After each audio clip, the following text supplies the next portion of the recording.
Pixar? Where's our Incredibles 2? Where is our Incredibles 2? It's right here. Hey guys, what is up? This is Matthew Davis Media once again, and today I finally saw, we finally got, after a decade and a half, almost, it's actually been 14 years, after two Cars sequels that nobody wanted, after a prequel to Monsters, Inc., after a third Toy Story movie, after a sequel to Finding Nemo, we have finally gotten Incredibles 2. Because we have been waiting for this. The teaser trailer has been made for almost probably 3 years now, maybe even more, because we have been waiting for a long time. And there is actually a reason for that.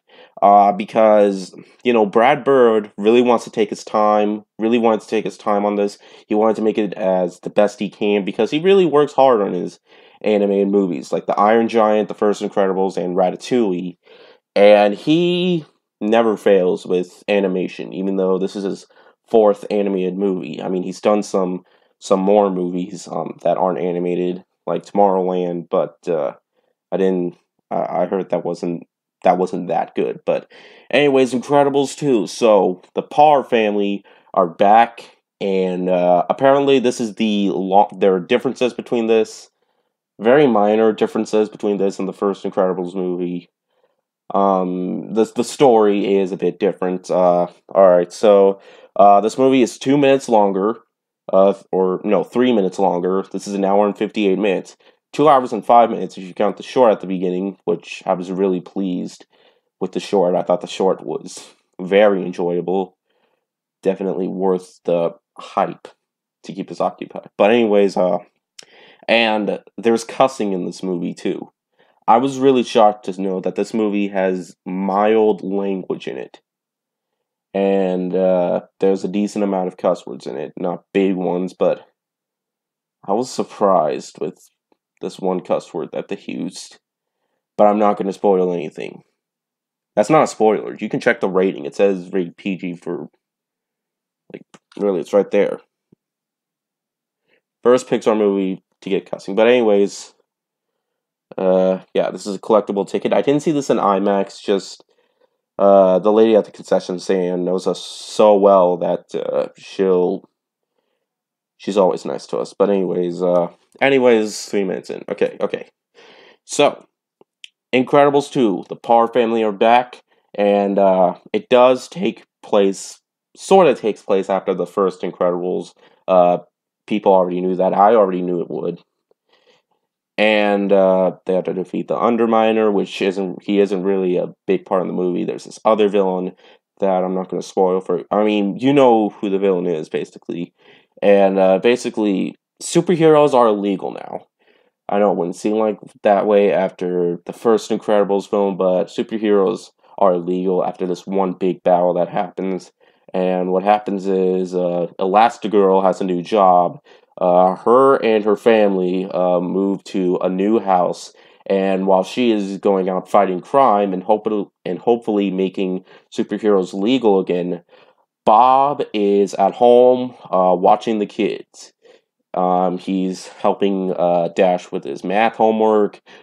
He's helping Violet with problems with the boy, his relationship with the boy, like in the last movie, and having to babysit Jack as well, who, we all know, has superpowers.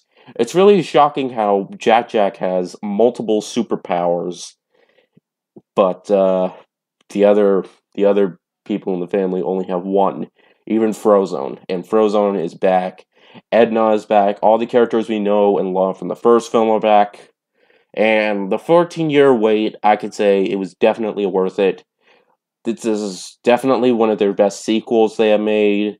This, I thought, was better than Monsters University. Much better than the Cars sequels. And I thought it was a bit better than Finding Dory.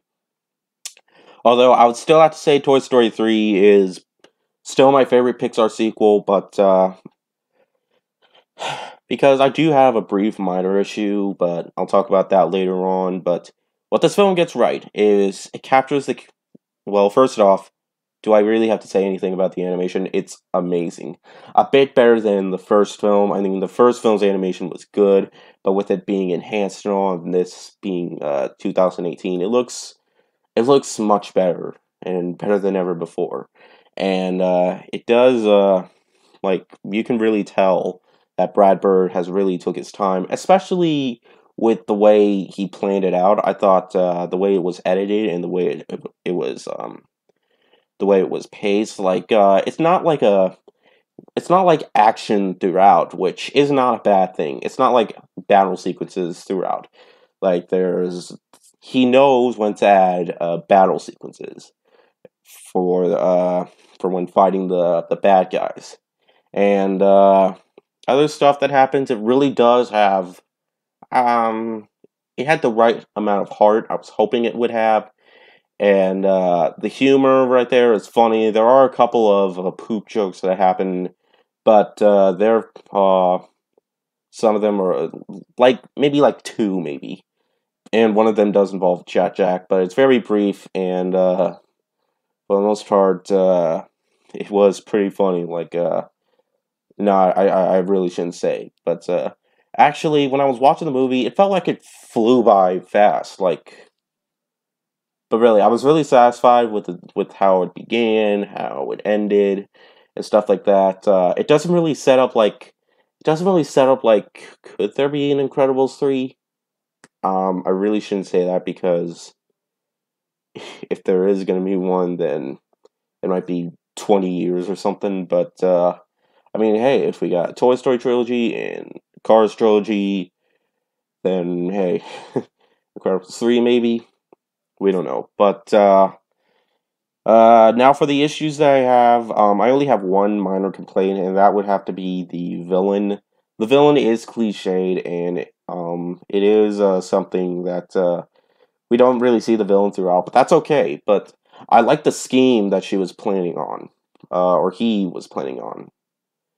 Uh, okay, but I'm 7 minutes in, so and for the most part, it's basically what you expect from a villain. I mean, the first film, the villain was absolutely incredible in the first film. It was definitely, I thought the villain for the first film was much better, but the villain in this film is basically not that memorable, in my opinion, but yeah.